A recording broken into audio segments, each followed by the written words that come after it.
Hi friends, welcome to our channel. ఈరోజు మీకోసం black colour Persian cats అనేవి అమ్మకానికి అయితే తీసుకురావడం జరిగింది. వన్ మేల్ మరియు వన్ ఫీమేల్ అమ్మకానికి అయితే ఉన్నాయి.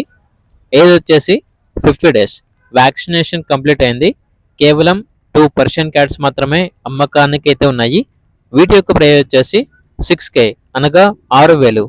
ట్రాన్స్పోర్టేషన్ ప్రొవైడ్ చేస్తారు. ఓనర్ నేమ్ వచ్చేసి జీవన్. ఇక లొకేషన్ వచ్చేసి వరంగల్, తెలంగాణ. ఇక క్యాట్స్ కావాలన్న వారు ఈ వీడియో కింద టైటిల్లో ఓనర్ నెంబర్ అనేది డిస్ప్లే చేయడం జరిగింది. ఓనర్కి కాల్ చేయండి. అలాగే ఛానల్ని ఇంతవరకు సబ్స్క్రైబ్ చేయకపోతే సబ్స్క్రైబ్ చేయండి. Thank you. By by.